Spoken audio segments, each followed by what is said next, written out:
आप इस वीडियो को तमाम मुसलमानों तक जरूर पहुंचाइएगा, जो बात मैं अब करने वाला हूं।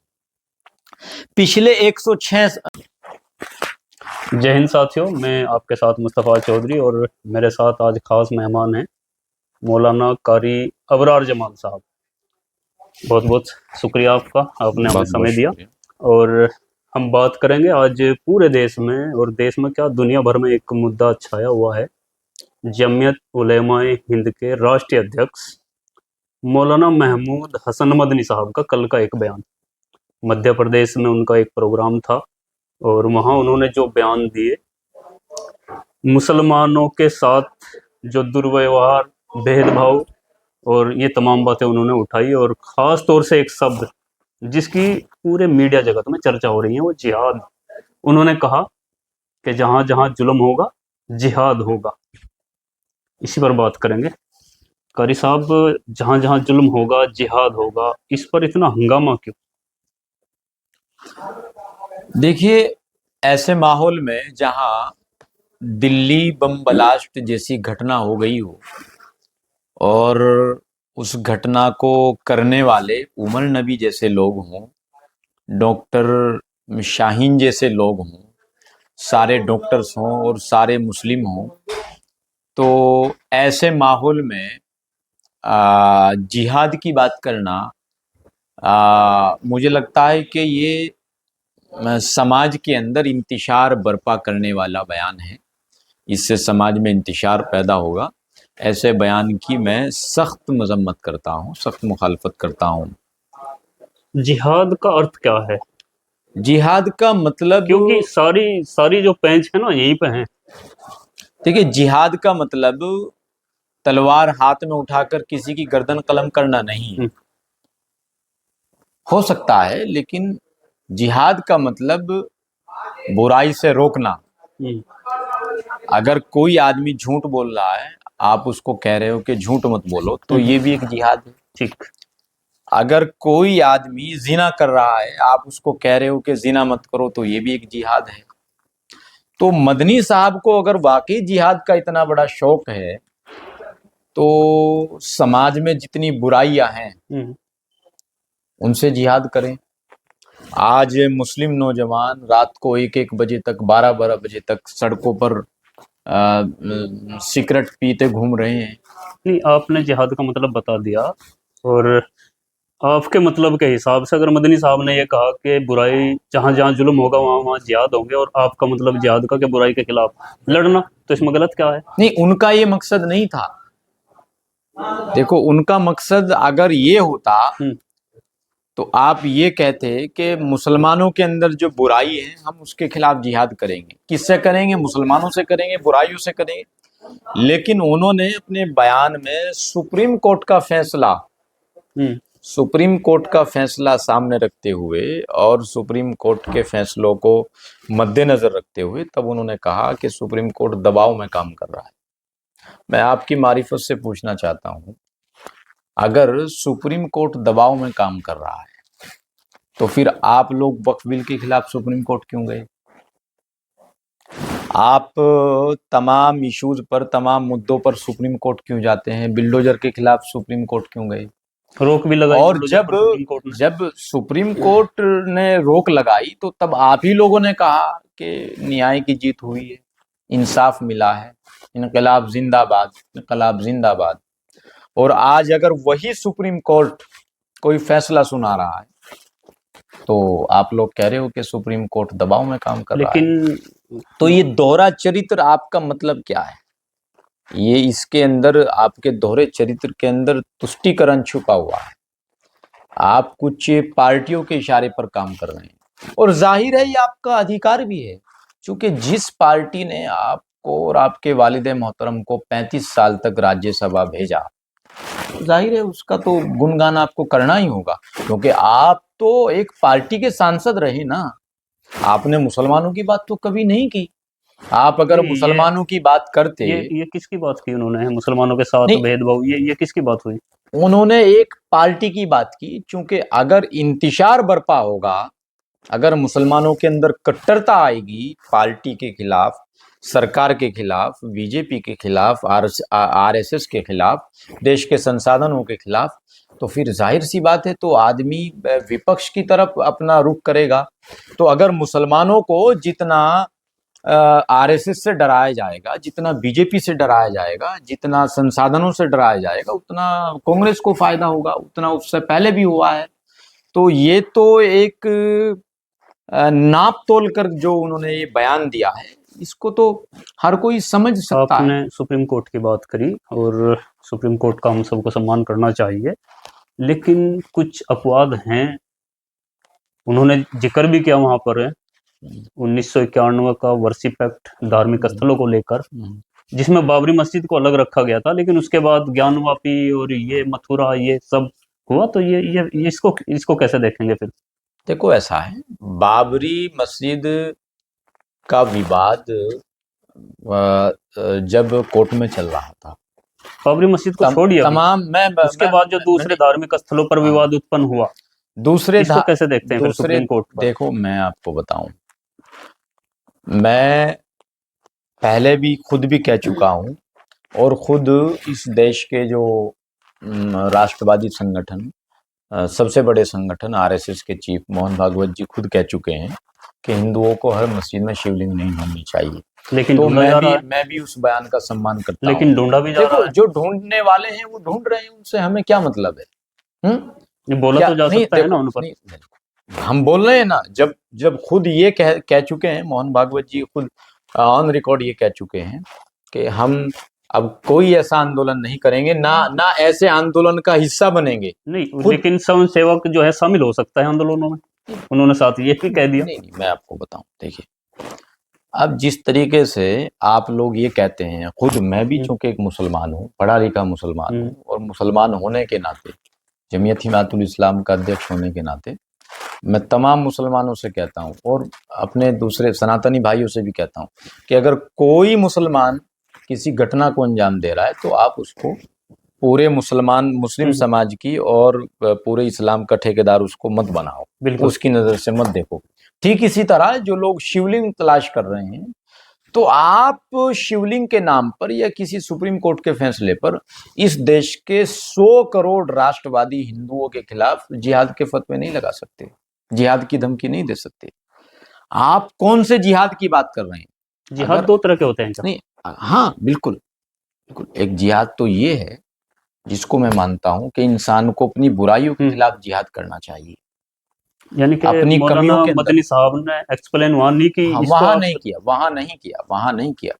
अगर वो वहां करते तो 106 साल की उनकी जमीयत, अगर उनकी जमीयत ने 106 साल से जिहाद किया होता जहालत के खिलाफ और तालीम की कमी के खिलाफ, तो 106 साल हो गए उनकी जमीयत को। अगर एक साल में एक कॉलेज भी बनाया होता तो आज 106 कॉलेज हमारे पास होते। अगर 10 साल में कॉलेज बनाया होता तो आज हमारे पास 10 से ज्यादा कॉलेज होते, लेकिन नहीं बनाया। उन्होंने क्या रामलीला मैदान भरवाए, गांधी पार्क भरवाए, गांव देहातों में से लोग अपने सारे काम छोड़कर, अपने सारे कारोबार छोड़कर बसों में भूखे प्यासे जा रहे हैं। जमीयत उलमा हिंद जिंदाबाद, जमीयत उलमा हिंद जिंदाबाद। एक बार इन लोगों ने बड़ा जलसा किया और वक्त की हुकूमत के कुछ नुमाइंदे भी उसमें शामिल हुए। उन्होंने कहा, उस वक्त कांग्रेस की हुकूमत थी, कि बताओ मदनी साहब क्या मांगना चाहते हैं? तो क्या मांगा? अपने लिए राज्यसभा सीट मांगी।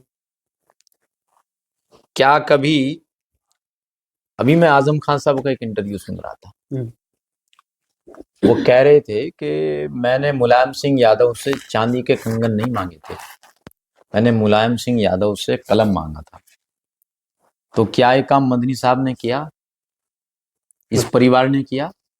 काश अगर मदनी परिवार का मुसलमानों की तरक्की की तरफ जरा सा भी ध्यान आकर्षित हो जाता, जरा सा भी मुसलमानों की असली तालीम पर ध्यान दे देते, तो आज मुसलमानों की ये हालत ना होती कि आज सड़क पर चलने फिरने वाला हर चौथा भिखारी मुसलमान है।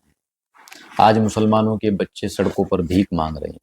आज मुसलमानों के बच्चे चाय की दुकानों पर बर्तन साफ कर रहे हैं। तो इस हालात के जिम्मेदार कौन है? मुसलमान के जो हालात हैं उनके सब जिम्मेदार मैं तो मदनी परिवार को ठहराता हूँ, टोटली क्योंकि सारे, हाँ, पूरी ज़कात, कोई और कारण जिम्मेदार नहीं नहीं, कोई और कारण नहीं है। कोई नहीं है, कोई नहीं है। सरकारों का मैं नहीं, भेदभाव। सरकारें किसके हाथ में थी आज तक? सरकार से अगर कभी कोई बात करनी होती थी तो कौन करता था? ये सरकार अगर किसी के पास आई बात करने के लिए तो किसके पास गई? मदनी परिवार के पास गई। तो क्या मदनी परिवार से ने कभी सरकार से कुछ मांगा? क्या हज की सब्सिडी से मुसलमानों का विकास हो जाएगा? क्या इफ्तार पार्टी कराने से मुसलमानों की तरक्की हो जाएगी?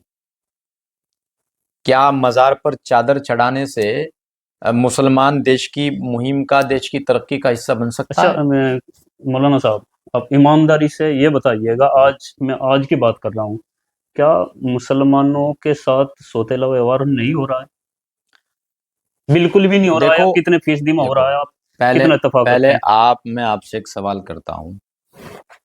आप चूंकि मुसलमान हैं, जी। मुस्तफा आपका नाम है, तो जरूर ये मानते होंगे कि सरकार जालिम है। मान लिया ना? नहीं, सोतेला व्यवहार तो जालिम ही करता है ना? नहीं नहीं, मानिए, नहीं। मैं कुछ और कह रहा हूँ, जी। सुनिए, मानिए, ये मानिए, मैं कह रहा हूँ, क्योंकि तमाम मुसलमान कहते हैं कि सरकार मुसलमानों पर जुल्म कर रही। मदनी साहब ने भी कहा कल, मैं सिर्फ दोहरे जुल्म व्यवहार की बात नहीं, कर रहा हूँ। मैं जालिम की कैटेगरी में नहीं नापता देखो, सरकार को। मैं तो सरकार को अपनी सरकार मानता हूँ। अगर किसी मुसलमान को ये लगता है कि सरकार जालिम है, तो उसको हदीस और कुरान से सबक लेना चाहिए। कुरान हदीस ने कहा है कि अगर कोई सरकार जालिम होगी तो जालिम सरकार जब मुसल्लत होगी जब आपके अमाल ठीक नहीं होंगे। तो मुसलमानों के अमाल गलत तो हैं। जो अमाल ठीक नहीं है, क्या उन अमालों के खिलाफ मदनी साहब ने जिहाद का फतवा जारी किया?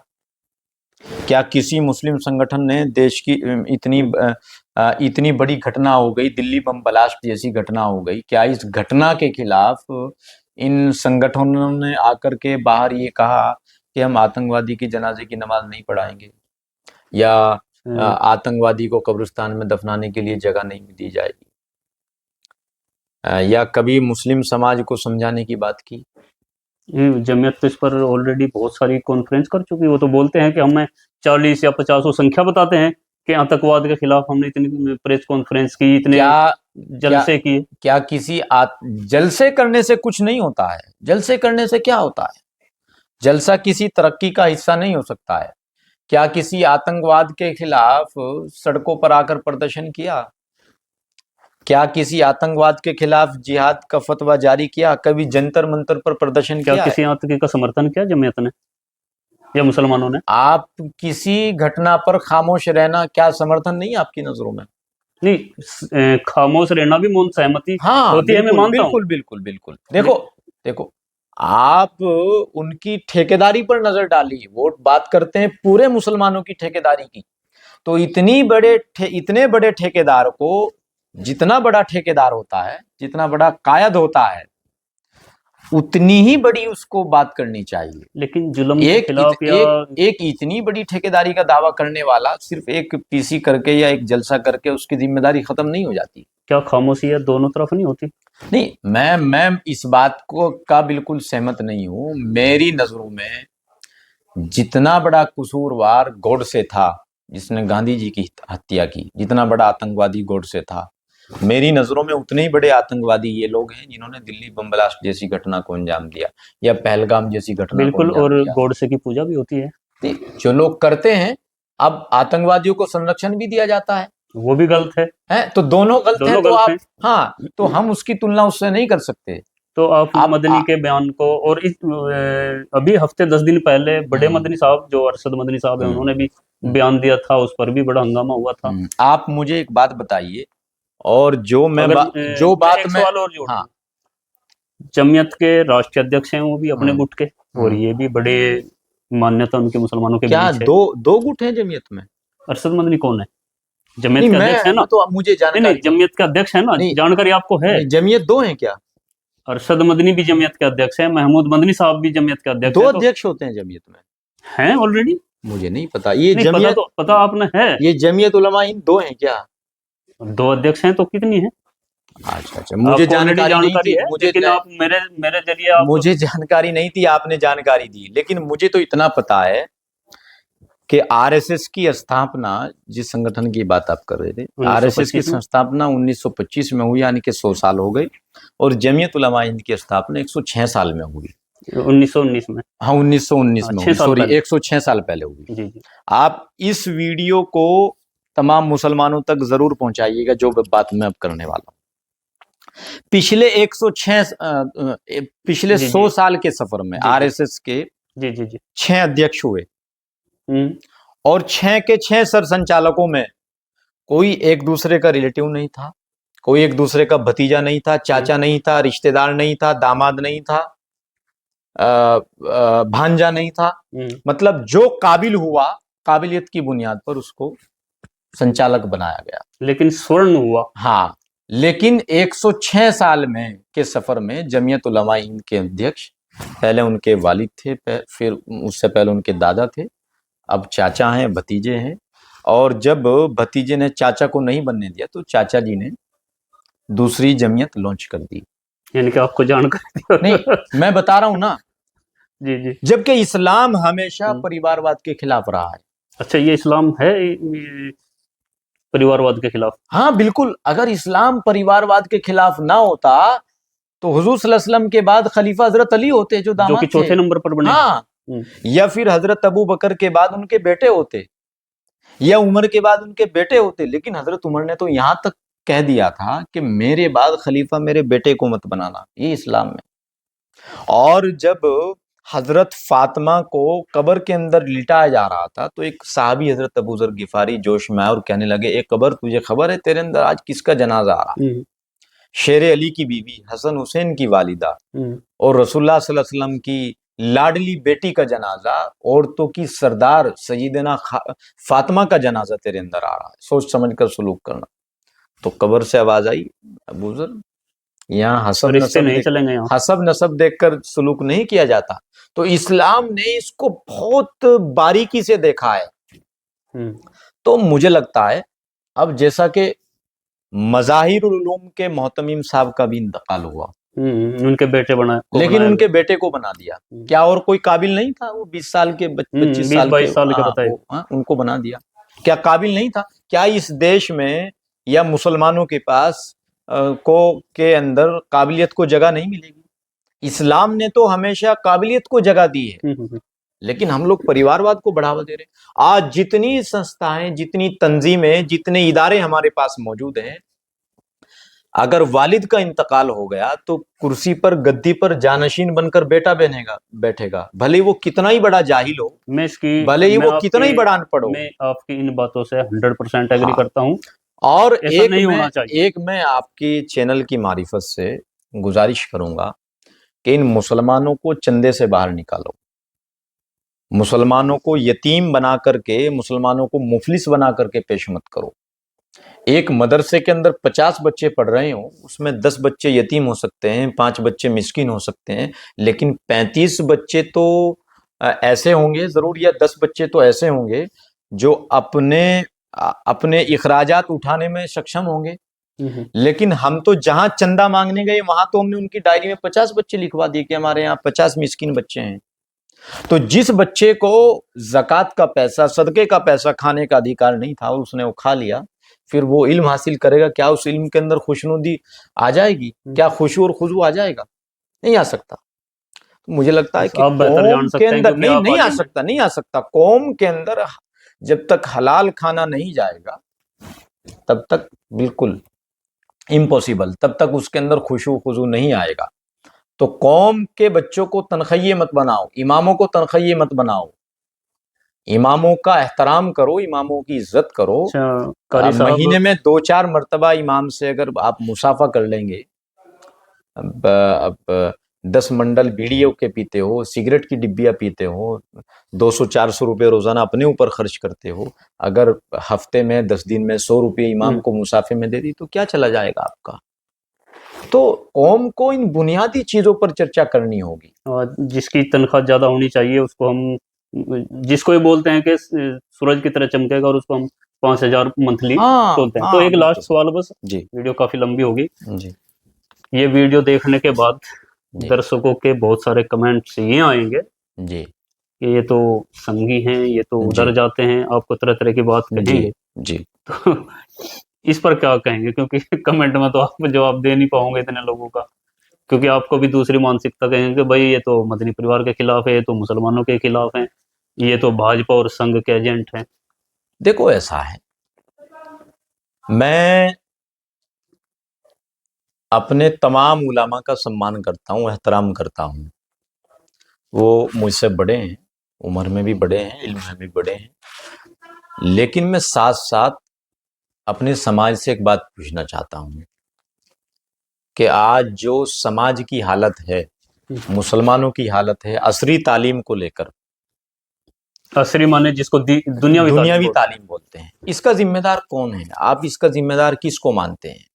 क्या आप नहीं मानते कि 55 इस्लामी मुल्कों से जो फंडिंग आ रही है वो मदनी परिवार को आ रही है, जमीयत उलमा हिंद को आ रही है? क्या आप नहीं मानते कि जमीयत उलमा हिंद के पास पैसे की कमी ना होने के बावजूद भी जमीयत उलमा हिंद ने आज तक कोई यूनिवर्सिटी, कोई कॉलेज नहीं बनवाया?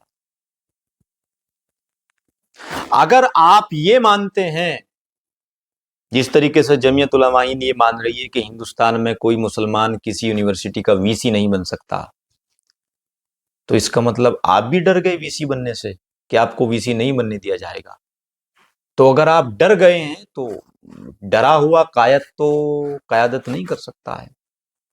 अगर आप खुद डर गए हैं, आप तो सरेंडर हो गए हैं। और अगर आप डरे नहीं हैं तो आप किसी यूनिवर्सिटी की, किसी कॉलेज की बुनियाद डालकर कहिएगा कि आप किसी को, मुस्लिम को वीसी नहीं बनने देंगे, बट हम वीसी बनकर दिखाएंगे, हम जिंदा कौम हैं।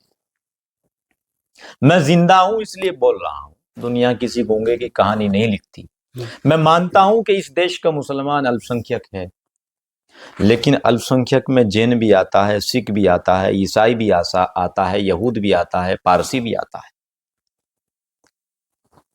लेकिन सबसे ज्यादा तादाद अल्पसंख्यक में 80% मुसलमानों की है। लेकिन सबसे बड़ी अनपढ़ और सबसे बड़ी जाहिल कौम किसको कहा जा रहा है? मुसलमानों को कहा जा रहा है। कहा जा रहा है या है? नहीं, मैं उसको नहीं कहूंगा, मैं अपनी कौम को जाहिल नहीं कहूंगा, कहा जा रहा है, मैं तो यही कहूंगा। बहरहाल, मुसलमानों के पास मदरसा बोर्ड होने के बावजूद, वक्फ बोर्ड होने के बावजूद और अल्पसंख्यक कल्याण होने के बावजूद, ज़कात होने के बावजूद, सदका होने के बावजूद, फितरा होने के बावजूद, ईद उल फित्र होने के बावजूद, सारी संस्थाएं होने के बावजूद सबसे बड़ा अनपढ़ मुसलमान, सबसे बड़ा भिखारी मुसलमान, और सबसे बड़ा पढ़ा लिखा कौन? जैन। लेकिन जैन के पास ना मदरसा बोर्ड है, ना शिक्षा बोर्ड, जैन बोर्ड है, ना वक्फ बोर्ड है, ना ज़कात बोर्ड है, ना सदका बोर्ड है, ना फितरा बोर्ड है। उसके बावजूद भी वो अपनी असरी तालीम को लेकर मुकम्मल तौर पर पूरी तरीके से मतलब मैच्योर है, लेकिन मुसलमान नहीं है। क्योंकि मुसलमान तो जिंदाबाद करने में लगा हुआ है। नाराए तकबीर अच्छी बात है, कहिए आप, नाराए तकबीर अल्लाहु अकबर वहदहू ला शरीकहू का नारा बुलंद कीजिए, लेकिन ये नारा आपको बताता है कि आपको समाजी तरक्की के लिए, माशी तरक्की के लिए असरी तालीम को अपने साथ में लेकर चलना होगा। बहुत बहुत शुक्रिया आपका। ये थे कारी अबरार जमाल, जिनको आपने सुना। आप भी अपनी राय कमेंट बॉक्स में जरूर दीजिएगा और चैनल को सब्सक्राइब कीजिएगा। धन्यवाद।